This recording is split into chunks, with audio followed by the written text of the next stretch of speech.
Hi, this is Sam and welcome to Logic. 2024 has literally just begun, so what better time to talk about New Year's Eve and what happens in England for it. We'll talk about a few traditions that we have over here. I'll tell you about my own personal experience and then we'll dissect one word related to this topic. If you've watched my channel before, you may know that I absolutely love Christmas and I have a whole playlist on it over here. And whilst Christmas centres around family time, New Year's tends to be more about friends and partying, but obviously this is just a sweeping generalisation as different people may have different plans and traditions.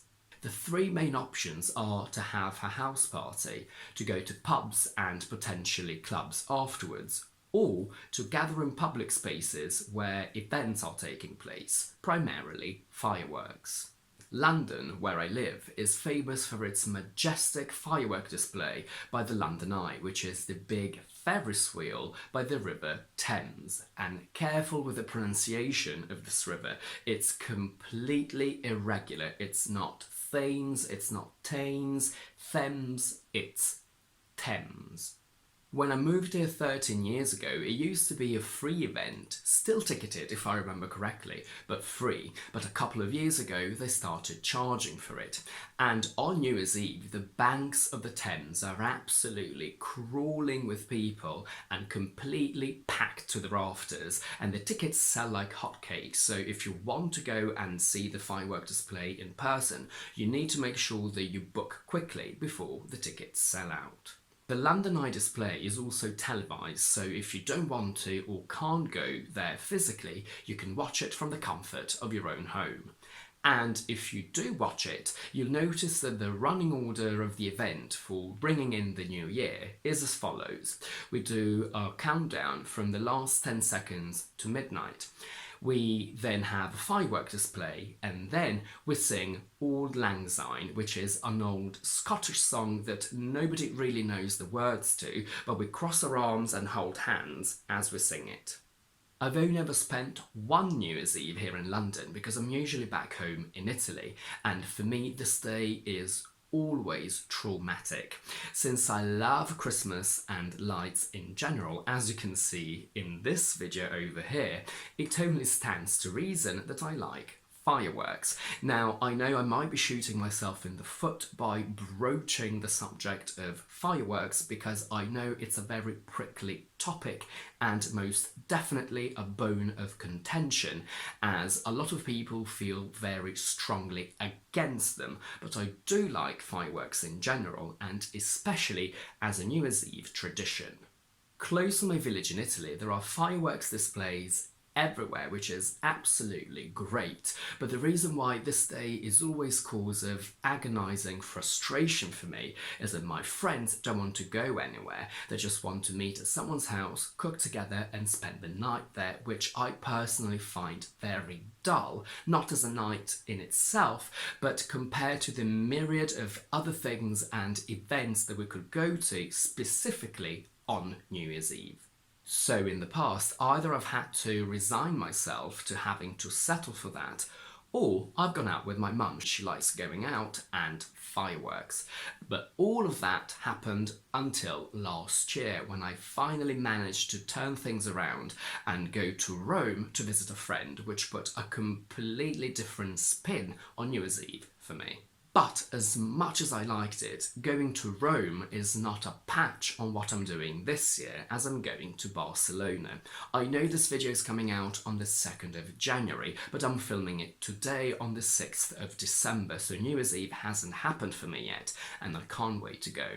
My plan is to go back home for Christmas from the 17th of December, my birthday, to the 29th, which is when I will jet off to Barcelona and stay there until the 3rd of January. On New Year's Eve, they have some sort of fountain show and a firework display, and when I come back, I'll probably make a video on that experience, so stay tuned. Since fireworks release a huge bang when they explode, I thought we'd analyse the word bang. If I say I woke up when I heard a loud bang outside the house. That refers to a short, sudden, loud noise caused by a gun, an explosion, or something hitting something else. She must have got a bang on the head in the accident because she didn't recognise me straight away, means that she must have received a painful blow when she hit something. With this new phone, you'll get a better bang for your buck as it's cheaper and has a better camera than your previous phone. Is an informal way to say that you will get better results compared to the amount of effort and money that you put in.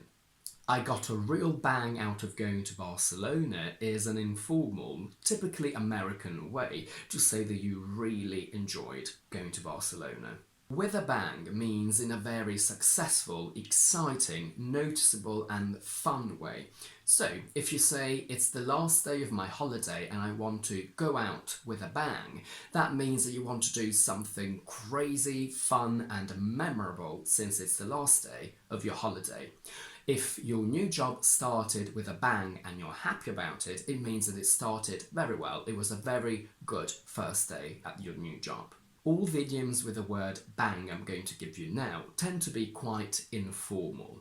Bang is not only a noun, but it can also be an adverb. And if I say your answer is absolutely bang on, that means exactly right. Luke arrived bang on time means exactly on time. I live bang in the middle between London and Cambridge. She hit me slap bang on the nose. This laptop is bang up to date, meaning that it's the newest and the most up-to-date laptop you could ever get. The balloon went bang when I put it next to the radiator means it exploded and or made a loud noise.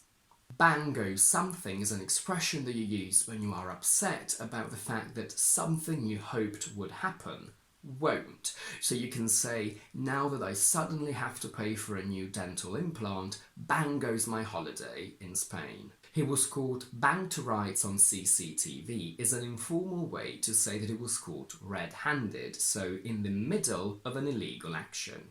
As a verb, to bang means to hit something hard, making a loud noise. The window was banging in the wind. She banged her hand on the table. Someone was banging on the door. In the heat of the argument, she banged the pan on the table means that she put it down with a lot of force. And you can also bang the phone down, for example. I was so angry that I banged the door behind me.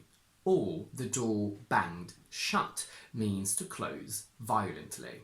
I banged my head on the low ceiling, or she walked past and banged against the table is a synonym for bump, meaning that you hit a part of your body against something by accident. And to bang someone is a very unromantic way to say that you have sex with someone. I've tried to convince her to stop smoking, but it's like banging my head against a brick wall or against the wall means that you're not making any progress even though you're trying very hard. The researcher was banging the drum for the benefit of a new discovery means that she was singing the praises of a new discovery. I could hear her banging around in the bathroom means that she was moving noisily. And to bang someone up means to send someone to prison in British, and in American it means to damage something. And you hear it a lot in films when people say, I was pretty banged up after the accident. He keeps banging on and on about how much he hates his job means that he keeps talking about it in a very boring and repetitive way.